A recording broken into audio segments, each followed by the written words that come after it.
जय श्री राम। मेरे मिथुन राशि के प्यारे जातक जातिका, कैसा व्यतीत होगा आपके लिए नवंबर?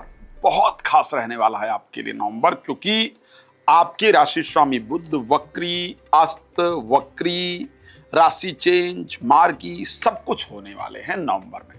और नवंबर वैसे भी खास है भाई, क्योंकि शनि मार्गी हो रहे हैं, बृहस्पति वक्री होने जा रहे हैं, शुक्र तुला राशि के अंतर्गत प्रवेश करने जा रहे हैं।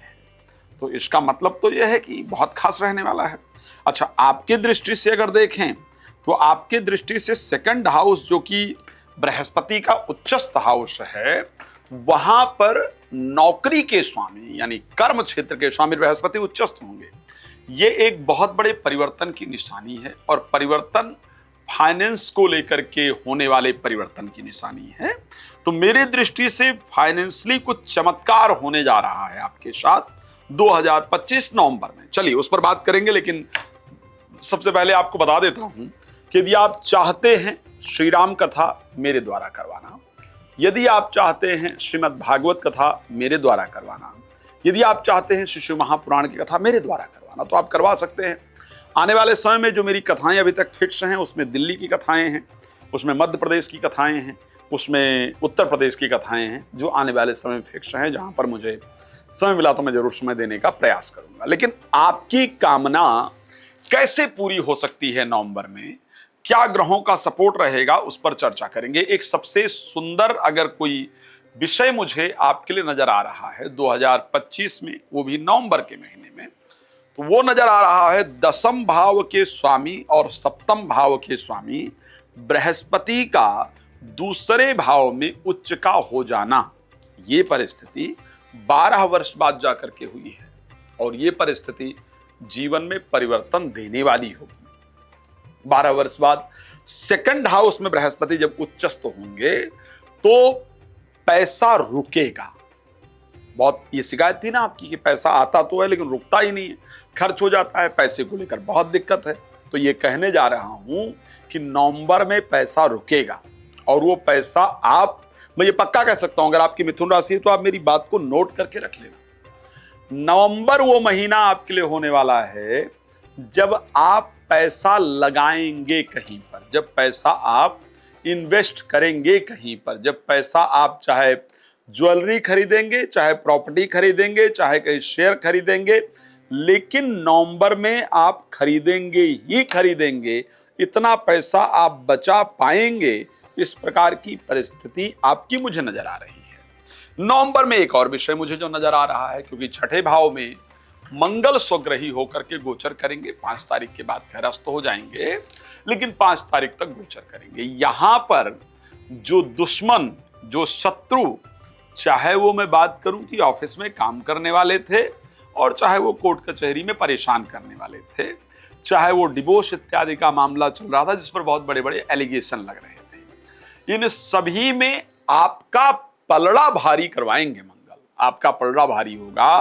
आप देखेंगे अचानक अप्रत्याशित सा बदलाव, ऐसे वो वाला चेंज आप देखेंगे जो आपको लग रहा था ये इम्पॉसिबल है। एक सडन चेंज देखेंगे आप, एक लोगों के ओपिनियन में, आप अपने सीनियर्स के ओपिनियन में, या जो लोग आप पर डिसीजन देने वाले, उनके ओपिनियन में एक डिफरेंस देखेंगे। आपको लगेगा ये कैसे possible, how it is possible, ये कैसे चेंज हो गए।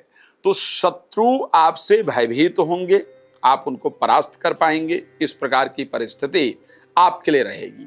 लेकिन एक बात हमेशा कहा जाता है कि हमेशा सब अच्छा ही नहीं होता है, सब बुरा भी नहीं होता है। स्टार्टिंग के जो 2 दिन हैं, फर्स्ट जो 2 डेज हैं नवंबर के, फर्स्ट एंड सेकेंड, इन 2 दिनों में आपको बहुत ज्यादा अपना ध्यान रखने की आवश्यकता रहेगी। इन 2 दिनों के अंतर्गत बच्चों को लेकर के मन में अशांति रहेगी। इन 2 दिनों के अंतर्गत प्रेमी प्रेमिका बिना बात के लड़ जाएं, इस प्रकार की परिस्थिति होती हुई दिख रही है। इन 2 दिनों के अंतर्गत विद्या अध्ययन में मन ना लगे, इस प्रकार की परिस्थिति दिख रही है। बाकी समय पर जो कंडीशंस होंगी वो आपके लिए निश्चित रूप से अच्छी होंगी, ऐसा नजर आ रहा है। एक उन लोगों के लिए सबसे मुझे पॉजिटिव विषय दिख रहा है जो लोग चाहते हैं कि विवाह हो जाए, जीवन साथी प्राप्त हो जाए, या जीवन साथी के जीवन में अच्छा नहीं चल रहा था, उनकी परिस्थिति अच्छी हो जाए, तो ये कह सकता हूं कि जीवन साथी के लिए जितने भी आपके द्वारा प्रयास किए गए हैं, जितना भी आपके द्वारा सोचा गया है, वो सब कुछ आपका पूर्ण होता हुआ नजर आ रहा है। जीवन साथी के जीवन में बहुत सुंदर बदलाव मैं आपके राशि में देख पा रहा हूं। मैं अगर एक समराइज करने का प्रयास करूं कि क्या क्या अच्छा रहेगा नवंबर में और क्या क्या है जिस पर ध्यान देने वाला होगा। नवंबर मंथ में मैं हेल्थ में जो देख पा रहा हूं उसमें थोड़ा अप एंड डाउन्स रहेगा। जैसे 9 तारीख को बुध जो है वक्री हो जाएंगे, तो बुध के वक्री हो जाने पर हेल्थ अच्छी हो जाएगी, लेकिन 14 तारीख को बुध अस्त हो जाएंगे तो हेल्थ में फिर कुछ प्रॉब्लम्स आ जाएंगी। फिर अगर मैं देखूं तो 29 तारीख को बुध मार्गी हो जाएंगे तो फिर थोड़ा चेंज हो जाएगा, तो हेल्थ को लेकर के ठीक ठाक रहेगा, थोड़ा उठापटक रहने वाला है। अब अगर मैं वेल्थ की दृष्टि से देखूं तो वेल्थ के पॉइंट ऑफ व्यू से बहुत अच्छा है, प्रोफेशनल लाइफ के पॉइंट ऑफ व्यू से बहुत अच्छा है। भाई बहन की दृष्टि से देखूं तो मुझे लग रहा है प्रॉब्लमैटिक है। मैरिड लाइफ की दृष्टि से देखूं तो मैं कह सकता हूं बहुत अच्छा है। तो मुझे लगता है कि स्वास्थ्य पर ध्यान रखने की आवश्यकता निश्चित रहेगी। अदरवाइज मैं आपका जो ये महीना है मैं इसको शानदार देख पा रहा हूं। भगवान आपको प्रसन्न रखें, ये मेरी शुभकामना सदैव आपके लिए रहती है और यही मेरी शुभकामना है, आप लोग प्रसन्न रहें। रात को 9 बजे, दोपहर को 12 बजे लाइव आता हूं, आप जुड़ सकते हैं। और ध्यान रखिएगा इस महीने में हरी सब्जी बहुत खाना है। आंवला, तुलसी का पत्ता पॉसिबल हो तो खाना शुरू कर दीजिए, बिकॉज राशि स्वामी अस्त हैं, मार्गी हैं, वक्री हैं। 3 बार जब राशि चेंज कर रहे हैं तो कुछ डिफरेंट है। तो मुझे लगता है अगर इसको करके चलेंगे तो भगवान कृपा करेंगे, आपकी परिस्थिति बेहतर रहेगी, आप जीवन में सफलता प्राप्त कर पाएंगे। रात 9 बजे, दोपहर को 12 बजे मेरे साथ लाइव जुड़ सकते हैं और उसके साथ मुझे कॉल करके अपना जो भी प्रश्न है उसके आंसर प्राप्त कर सकते हैं। धन्यवाद आपका जुड़ने के लिए। जय श्री राम।